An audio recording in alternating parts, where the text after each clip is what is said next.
హరే కృష్ణ. మహామంత్రం జపం చేస్తున్నప్పుడు ఎలాంటి నియమాలు పాటించాలో అంటే ఎలా జపం చేయాలో మనం ఈ వీడియోలో తెలుసుకుందాము.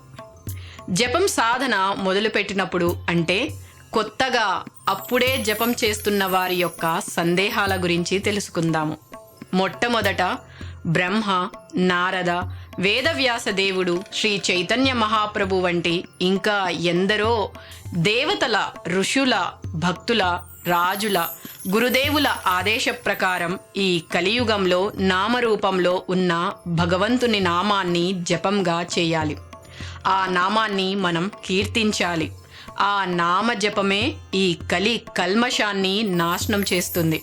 అయితే మహామంత్రాన్ని జపం చేసేటప్పుడు మనసు మంత్రం మీద కేంద్రీకరించాల్సిన అవసరం ఉన్నదా, ఇంకేమైనా ఆలోచన చేయాలా అని చాలామందికి మొదట్లో సందేహం ఉంటుంది. మహామంత్రం జపం చేసేటప్పుడు మనసు మంత్రం మీద ఎలా కేంద్రీకరించాలి?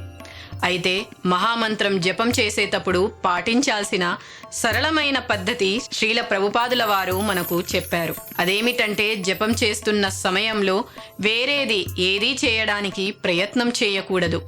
కేవలం మంత్రాన్ని మాత్రమే వినాలి. అంటే జపం సమయంలో మనం పలికే మంత్రాన్ని వినడం తప్ప చేయాల్సింది ఇంకా ఏమీ లేదు. ఇది ప్రహ్లాద్ మహారాజు చెప్పిన నవవిధ భక్తుల్లో ఒకటి. అదే శ్రవణం. ఇదే మనకి ఎంతో ముఖ్యమైనది కూడా. ఇతర పద్ధతుల కంటే సులభమైనది, అందరికీ అంటే సామాన్యులకి కూడా అందుబాటులో ఉన్న భక్తి చేసే విధానం. ముందుగా మనం భగవంతుణ్ణి మరియు భగవంతుని పేరుని అభేదంగా భావించి వినడం. అంటే ఇద్దరూ ఒక్కటే అని భావించాలి. అలాగే శ్రద్ధతో చేయాలి. ఇంకేదో తలుచుకోవడం, ఇంకేదో గుర్తుకు తెచ్చుకోవడం, ఆలోచన చేయడం ఇవి కూడా ఏమీ అక్కర్లేదు. హరే కృష్ణ హరే కృష్ణ, కృష్ణ కృష్ణ హరే హరే, హరే రామ రామ రామ హరే హరే అంటూ ఒకదాని తర్వాత ఒకటి నామాన్ని జపించాలి. మంత్రం పలకడం, ఆ మంత్రాన్ని వినడం, మంత్రం పలకడం, మంత్రాన్ని వినడం. ఇది తప్ప వేరే పద్ధతి లేదు. ఈ పద్ధతిని మహా ఆచార్యులు ఇచ్చారు కాబట్టి ఇది తప్పకుండా పనిచేసి తీరుతుంది. ఇదే మనం చేయాల్సింది. ఇందులో ఇంకా ఎక్కువ తక్కువ ఉండకూడదు.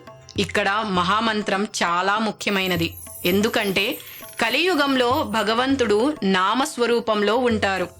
నామి అంటే భగవంతుడు. అతని నామముకు అతనికి తేడా లేదు. ఇవి రెండు అభిన్నం. భగవంతుని నామం ఉచ్చరించేటప్పుడు మనం నేరుగా భగవంతుణ్ణి సంబోధిస్తున్నాము, అంటే పిలుస్తున్నాము. కనుక మనం నామం పలుకుతున్న సమయం అంతా ఆ భగవంతుని నామము లేదా మహామంత్రం శ్రవణంపైనే మన ధ్యాస ఉండాలి. అలాగే వినగలగాలి. ఇక పద్మపురాణంలో ఈ విధంగా చెప్పబడింది. నామ చింతామణి కృష్ణ చైతన్య రస విగ్రహ పూర్ణ శుద్ధో నిత్యముక్తో అభిన్నత్వాన్నామనామినో. మనం నమ్మి గుర్తుపెట్టుకోవాల్సిన విషయాలు ఏమిటంటే కృష్ణ భగవానుని యొక్క పవిత్ర నామం అతీంద్రియమైనది మరియు ఆనందకరమైనది. ఇది అన్ని ఆధ్యాత్మిక ఆనందాలను అందిస్తుంది. ఎందుకంటే కృష్ణుడే ఒక ఆనంద సాగరం కనుక.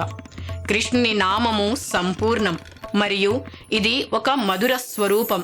కృష్ణుని నామం కృష్ణుడి కంటే తక్కువ శక్తివంతమైనది కానే కాదు. కృష్ణుని పేరు భౌతిక గుణాలచే కలుషితం కానందున అది మాయతో ముడిపడే ప్రశ్నే లేదు. కృష్ణుని పేరు ఎల్లప్పుడూ విముక్తమైనది మరియు ఆధ్యాత్మికం, భౌతిక ప్రకృతి నియమాల కంటే అతీతమైనది. కనుక ముందు వీడియోలలో చెప్పుకున్నట్లు జపం ఎలా చేయాలో చూసుకొని జపమాలను ఎలా ఉపయోగించాలో చూసి, అలాగే ఈ వీడియోలో చెప్పుకున్నట్లు మనస్సుని శ్రవణం పైన, వినడం పైన ఉంచి భగవంతుని నామజపం చేసుకుందాము. హరే కృష్ణ.